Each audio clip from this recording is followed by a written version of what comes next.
আসসালামু আলাইকুম everyone, welcome back to my channel. আজকে আমি আরও একটি ভিডিও নিয়ে হাজির হয়েছি আপনাদের মাঝে। আজকে আমার দৈনন্দিন কাজ ও রান্নার ক্ষেত্রে গ্যাসের কিছু অপচয়ের টিপস শেয়ার করব আপনাদের সাথে। আমি আজকে সকালের নাস্তা দিয়ে শুরু করেছি। প্রথমে রুটি বানালাম, তারপর ডিম ভেজে নিলাম। এখন রুটিগুলো সেঁকে নিব। রুটিগুলো সেঁকে নিয়ে এই ভিডিওটা অনেকদিন আগে ছিল। তারপর গাছ থেকে কাঁঠাল নিয়ে আসা, কাঁঠাল ভেঙে নেব। এখন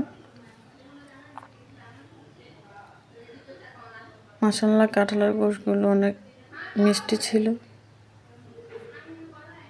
তারপরে যে আমি রান্নাতে চলে আসলাম, ভাত রান্না হয়ে গেছে। এখন যে টিপসের কথা বলেছি সেটা আমি শুরু করব, আপনাদের মাঝে শেয়ার করব।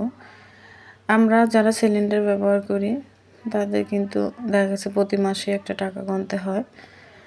তার জন্য আমরা যদি কিছু টিপস নিয়ে রান্না করি সেটা অনেক উপকারে আসে।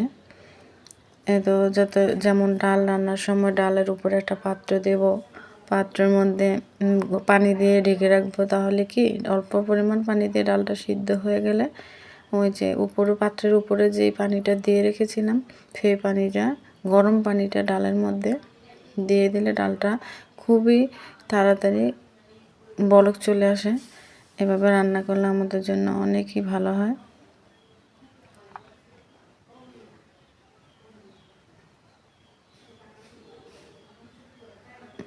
আর আমার ডালটা সিদ্ধ হয়ে গেছে অলরেডি। অল্প পরিমাণ পানি দিয়েছিলাম। এখন আমি উপরে যে পানিটা দিয়ে রেখেছিলাম সেই পানি এখন ডালের মধ্যে অ্যাড করব। তাহলে হয় কি খুবই শীঘ্রই একদম তাড়াতাড়ি ডালটা বড় এসে পড়ে। এভাবে আমরা গ্যাসের অপচয় কমাতে পারি। দেখা গেছে ভাতের সাথে আলু পলি ব্যাগের মধ্যে দিয়ে সিদ্ধ করে নিতে পারি। এভাবে আমরা গ্যাস অপচয় কমাতে পারি। বা কোনো কিছু রান্নার ক্ষেত্রে ঢাকনা ব্যবহার করব যাতে তাড়াতাড়ি রান্না হয়ে যায়। রান্নার ফাঁকে ফাঁকে আমি ঘরের কিছু টুকিটাকি কাজ বিছানা গুছিয়ে নিয়েছিলাম। এখন এই তো আমার ডাল রান্না অলরেডি শেষ পর্যায়ে। এখন আমি ধনেপাতা দিয়ে ছিটিয়ে নেব। এখন ডালটা ফোড়নের জন্য পেঁয়াজ, তেল, শুকনো মরিচ দিয়ে ডালটা ফোড়নের জন্য দিয়েছি।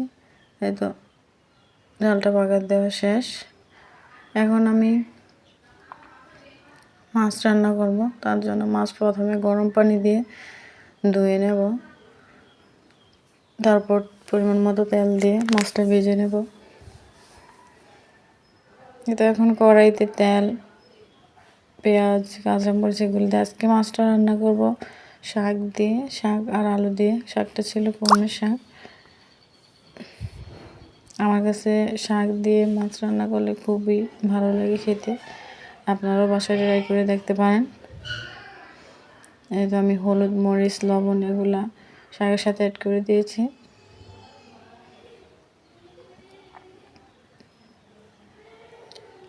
এখন অল্প পরিমাণে পানি দিয়ে দেব শাক আর আলুটা সিদ্ধ হওয়ার জন্য।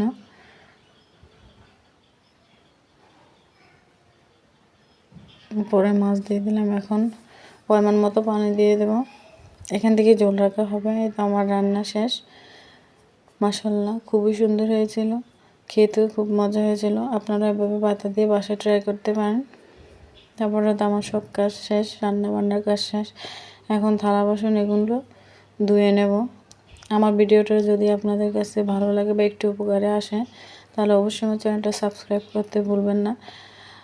আল্লাহ হাফেজ। আজকের মতো এখানে।